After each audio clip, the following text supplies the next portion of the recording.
Hello, welcome to Mr. Natural's Music School in San Francisco's own Haight-Ashbury district. Welcome. Today I'm going to show you how to figure out where Do, or the number 1, is so you can number music and learn to read by interval. We will be speaking by interval only, no ABCs here, folks. The first thing to know is that every line and every space on the staff is a number. So let's zoom in here for a moment and take a look at the staff.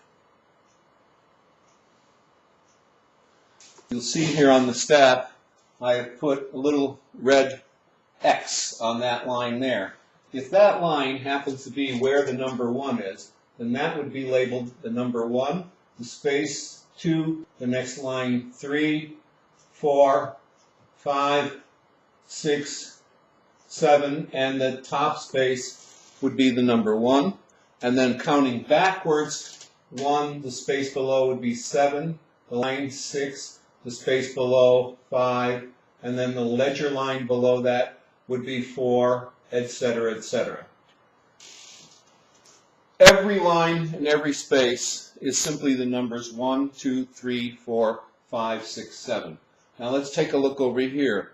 If Do, or the number 1, should land on this space right here, then that space would become 1, 2, 3, 4, 5, and coming down, 1, this line would be 7, 6, 5, 4, etc., etc.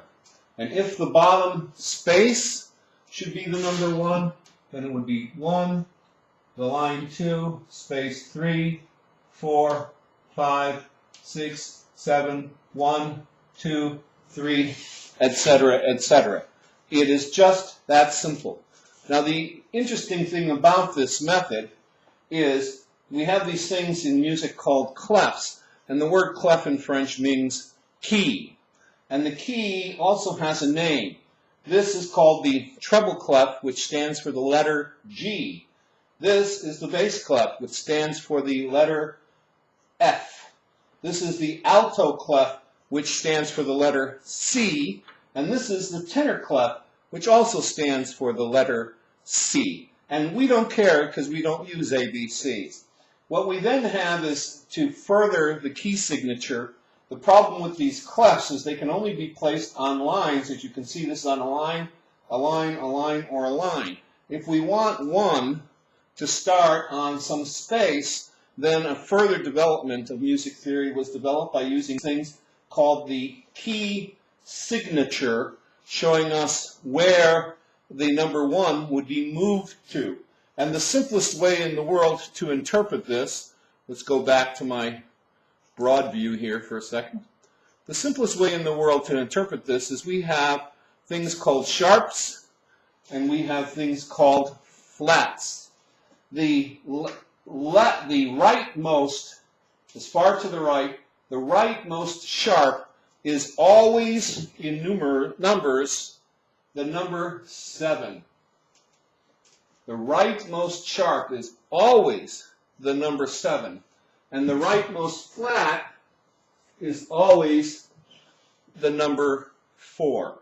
And that's all you need to know to be able to transpose or translate the staff. Now, I have up here all 7 sharps and all 7 flats in each of these clefs, and what we're going to do is we're going to knock them out one by one as quickly as I can to show you where Do, or the number 1, would be in each case. So we'll start with zooming in here. We're going to start with the sharps here. We're going to start with the sharps. Since the rightmost sharp is the number 7, you can see this sharp is on this line.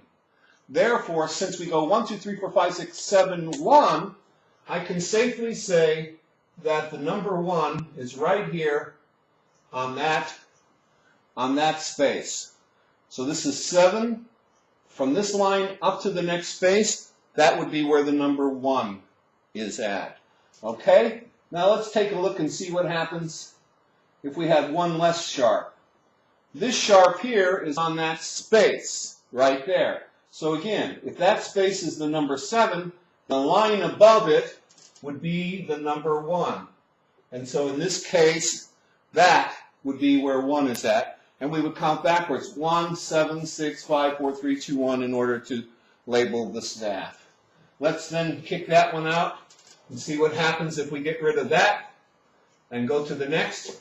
Now we have a sharp here on this space right here. And if that is the number 7, then the line above right here would be where the number 1 would be starting. We're showing you in each of these cases, as I remove the sharps, we're showing you where the number 1 would be.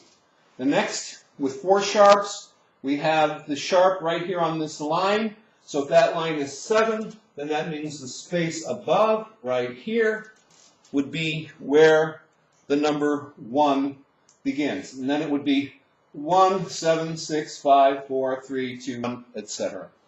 If we remove that, again, we only have 3 sharps now. The rightmost sharp is the number 7, and you'll notice that we have, it's at the top space. So I could either put a line right here and put the note right there, or, in this case, every other number would be 7, 5, 3, 1.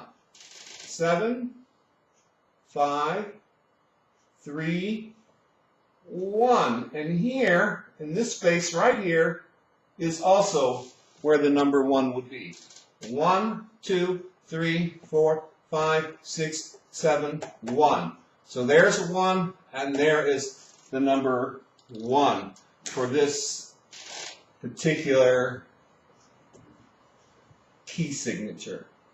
For this particular key signature here, we have here this sharp, which is on that space. So here is where 1 would be.